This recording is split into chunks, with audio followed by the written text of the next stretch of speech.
Mari kita melanjutkan pelajaran kita di dalam Injil Yohanes. Sekarang pasal 9, ya, penyelidikan masalah ini, peristiwa ini oleh orang-orang Farisi.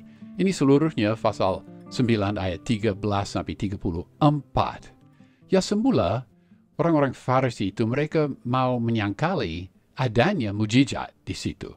Tetapi sebenarnya adanya mujizat ini tidak dapat disangkali.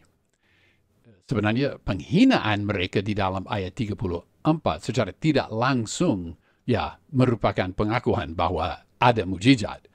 Karena tanda ini tidak dapat disangkali, mereka berusaha untuk menyangkali apa yang dirujuk melalui tanda ini. Mereka mau membuktikan bahwa Yesus adalah orang yang berdosa. Tanda, sekali lagi, tanda itu lebih dari mujizat. Mujizat ya terjadilah, tetapi jika mujizat itu merujuk pada sesuatu, nah disitulah mujizat itu merupakan tanda. Dan ini memang adalah tanda yang merujuk pada Tuhan Yesus Kristus sebagai Mesias. Karena sesuai dengan apa yang dikatakan di dalam rekaman yang sebelumnya, menyembuhkan mata orang yang buta adalah tanda yang merujuk pada Mesias. Ya, di dalam bagian ini orang-orang Farisi membuktikan bahwa mereka tidak mencari kebenaran. Mereka membuktikan bahwa secara rohani mereka buta. Ya, dengan kata lain, mereka berjalan dalam kegelapan. Ingatlah bahwa di dalam konteks ini ditekankan bahwa Tuhan Yesus Kristus adalah terang dunia. Juga mereka membuktikan bahwa kata-kata Tuhan Yesus mengenai mereka, yang kata-kata Tuhan Yesus dalam pasal 8, benar. Ya, jadi di sini tahap penyelidikan tahap pertama ini, pasal 9 ayat 13 sampai 17. Pasal 9 ayat 13.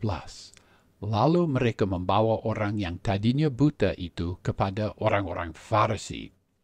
Tujuan dan maksud mereka tidak dijelaskan, belum tentu negatif. Mungkin mereka merasa bahwa ahli agama orang Farisi harus diberitahu mengenai peristiwa ini yang begitu luar biasa. Tidak mengherankan kita bahwa mereka membawa orang yang tadinya buta kepada orang-orang Farisi dan bukan orang-orang Saduki. Ingatlah bahwa Saduki, orang-orang Saduki, mereka adalah lapisan atas, mereka punya kuasa atas bait Allah, bait suci, tetapi mungkin orang biasa ya tidak tahu bagaimana membawa orang pada orang Saduki, tetapi orang-orang Farisi, mereka berada di situ dan mudah didekati. Pasal 9 ayat 14, adapun hari waktu Yesus mengaduk tanah dan memelekkan mata orang itu adalah hari Sabat. Ya, di sini Rasul Yohanes sesuai kebiasaan memberi penjelasan yang menolong kita. Kita paham sekarang bahwa penyelidikan yang diadakan di dalam ayat-ayat ini bukan saja mengenai tanda atau mujizat, tetapi juga mengenai pelanggaran peraturan hari Sabat. Pada hari Sabat, banyak yang dilarang menurut tradisi. Ya, firman Tuhan juga melarang pekerjaan, tetapi banyak yang dilarang di dalam tradisi-tradisi orang Yahudi. Menyembuhkan orang sakit juga dilarang, kecuali orang yang sakit terancam maut. Menguli tepung juga dilarang pada hari Sabat. Dan Tuhan Yesus mengadakan lumpur, tidak jauh berbeda mengadakan lumpur dan menguli tepung. Juga ada rabi-rabi yang melarang mengoleskan apa-apa pada mata orang pada hari Sabat. Jadi menurut peraturan mereka, menurut adat istiadat Yahudi, Tuhan Yesus melanggar 2 atau 3 peraturan hari Sabat dengan mujizat itu tadi. Pasal 9 ayat 15, karena itu orang-orang Farisi pun bertanya kepadanya, bagaimana matanya menjadi melek? Jawabnya, ia mengoleskan adukan tanah pada mataku, lalu aku membasuh diriku, dan sekarang aku dapat melihat. Rupanya karena perhatian mereka, rupanya karena mereka hanya memikirkan peraturan Sabat dan kegiatan-kegiatan Tuhan Yesus, mereka bertanya, bagaimanakah matanya disembuhkan? Dan jawaban orang itu hampir sama dengan jawaban yang dia berikan kepada tetangga-tetangga di dalam ayat 11. Pasal 9 ayat 16. Maka kata sebagian orang-orang Farisi itu, orang ini tidak datang dari Allah, sebab ia tidak memelihara hari Sabat. Sebagian pula berkata, bagaimanakah seorang berdosa dapat membuat mujizat yang demikian? Maka timbullah pertentangan di antara mereka. Ungkapan ini, seorang berdosa, Yunaninya anthropos hamartolos, agak sulit diterjemahkan secara tepat. Yunaninya ya seperti manusia pendosa. Apa kita mungkin menerjemahkan? Bagaimana manusia pendosa dapat membuat mujizat yang demikian? Ya, seperti itu yang harfiah. Perselisihan antara orang-orang Farisi mungkin mencerminkan dua pola yang telah muncul di dalam rabi-rabi Israel. Ini tidak pasti, ini mungkin hanya kebetulan, tapi kita melihat bahwa rombongan yang pertama yakin bahwa paham mereka mengenai peraturan hari Sabat itu benar. Maka tidak mungkin mereka membenarkan pelanggaran yang dilakukan oleh Tuhan Yesus. Yakin mereka mengingat bahwa nabi palsu juga dapat mengadakan mujizat sesuai kitab Ulangan pasal 13 ayat 1-5. Rombongan yang kedua, ya berbeda. Sepertinya mereka mau percaya karena tanda.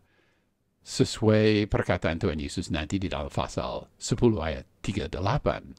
Mereka tidak mau mempertimbangkan Ulangan pasal 13 ayat 1-5. Anehnya, kita tidak mendengar lagi mengenai mereka yang cenderung menerima percaya ini. Ya, mereka yang berkeberatan berkata, orang ini tidak datang dari Allah. Sebenarnya secara harfiah, literal, Tuhan Yesus datang dari Allah. Tetapi mereka tidak menyangkal hal kebenaran itu. Mereka menyangkal bahwa dia datang dari Allah. Ya, seperti Yohanes Pembaptis datang dari Allah sebagai pesuruh Allah, sebagai yang membawa berita dari Allah. Mereka menyangkal bahwa dia datang dari Allah dengan arti yang sama dengan, ya itu Yohanes datang dari Allah, pasal 1 ayat 6. Pasal 9 ayat 17. Lalu kata mereka pula kepada orang buta itu, dan engkau, apakah katamu tentang dia? Karena ia telah memelekkan matamu. Jawabnya, ia adalah seorang nabi. Rupanya orang-orang Farisi itu mereka bingung atau penyelidikan mereka macet. Maka mereka balik lagi kepada dia yang buta. Sebenarnya dulu buta, tadinya buta, sekarang tidak buta lagi. Dan mereka bertanya, ya apa pendapat dia? Bukan karena dia ahli dalam agama Yahudi atau hukum Taurat, tetapi karena orang yang mereka pikirkan, Tuhan Yesus Kristus, menyembuhkan mata orang ini, mau tidak, yang disembuhkan harus memihak. Dan dia langsung segera memihak pada Tuhan Yesus Kristus dan berkata, dia seorang nabi. Sebenarnya pengakuan ini tidak sempurna. Tuhan Yesus jauh, memang Tuhan Yesus adalah nabi, benarlah dia sebenarnya jauh lebih besar dari nabi saja, tetapi dia nabi. Dan pengakuan ini jelas lebih berkembang daripada apa yang dikatakan di dalam ayat 11. Orang yang disebut Yesus ini lebih berkembang. Yang tadinya buta semakin sadar mengenai identitas Tuhan Yesus. Sebaliknya, orang-orang Farisi semakin buta. Jadi, sebagai ringkasan, dalam tahapan pertama dari penyelidikan orang-orang Farisi, kita melihat bahwa sekali lagi ada masalah sabat, dan juga bahwa bahkan di antara orang-orang Farisi ada perselisihan mengenai Tuhan Yesus dan mujizat yang ia adakan.